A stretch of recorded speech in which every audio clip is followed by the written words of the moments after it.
தேவனுக்கே மகிமை உண்டாவதாக. இந்த புதிய நாளிலும் கர்த்தர் உங்களுக்கு அருளும் ஆறுதலின் மன்னா. நீ நீதியாய் நடக்கும் உன் வீட்டை நான் ஆசீர்வதிப்பேன்.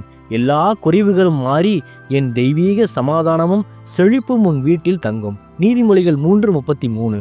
நீதிமான்களுடைய வாசஸ்தலத்தையோ அவர் ஆசீர்வதிக்கிறார். கிறிஸ்துவுக்கு பிரியமானவர்களே, என் வீட்டில் நிம்மதியே இல்லை, வறுமை வாட்டுகிறது என்று கலங்குகிறீர்களா? கவலைப்படாதீர்கள்.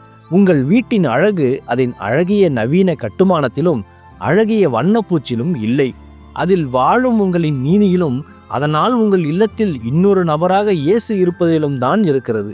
வேதத்தில் 2 சாமுவேல் 6ஆம் அதிகாரத்தில் சொல்லப்பட்ட ஓபேத் ஏதோமை நினைத்து பாருங்கள். கர்த்தருடைய பெட்டி அவன் வீட்டில் இருந்தபோது 3 மாதங்களில் அவனையும் அவன் வீட்டாரையும் கர்த்தர் ஆசீர்வதித்தார். அதுபோல நீங்கள் நீதிமானாய் நடக்கும்போது கர்த்தருடைய கண்கள் உங்கள் வீட்டின் மேல் நோக்கமாய் இருக்கிறது. கர்த்தருடைய ஆசீர்வாதம் தங்கும்போது எல்லா சாபங்கள் விலகி ஆசீர்வாதம் தானாகவே உள்ளே வரும். உங்கள் வீடு பார்வைக்கு எப்படி இருந்தாலும் ஆசீர்வாதமான மாளிகையாக மாறும்.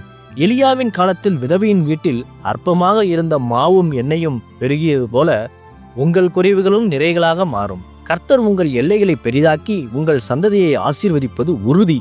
இன்றே உங்கள் வீட்டின் நிலைமை மாறும். ஆமென். ஜெபிப்போம். என் அன்புள்ள பரிசுத்த பரலோக பிதாவே, இந்த புதிய நாளுக்காக உமக்கு ஸ்தோத்திரம். ஆசீர்வதிக்கிற தேவனே, என் வீட்டை ஓபேத் ஏதோமை போல ஆசீர்வதியும். குறைவுகளை நீக்கி சமாதானத்தாலும் தெய்வீக செழிப்பாலும் நிரப்பி ஆசீர்வதித்தரலும். இன்று பிறந்தநாள் திருமண நாள் கொண்டாடும் உமது பிள்ளைகளின் இந்த புதிய ஆண்டை உமது நன்மை கிருபையால் முடிசூட்டி ஆசீர்வதியும். பிதாவே, இயேசுவின் வருகையில் நான் அவரோடு எடுத்துக்கொள்ளப்படும்படி என்னை தகுதிப்படுத்தும், தயார்படுத்தும். இயேசுவின் நாமத்தில் ஜெபிக்கிறேன் எங்கள் நல்ல பிதாவே. ஆமேன்.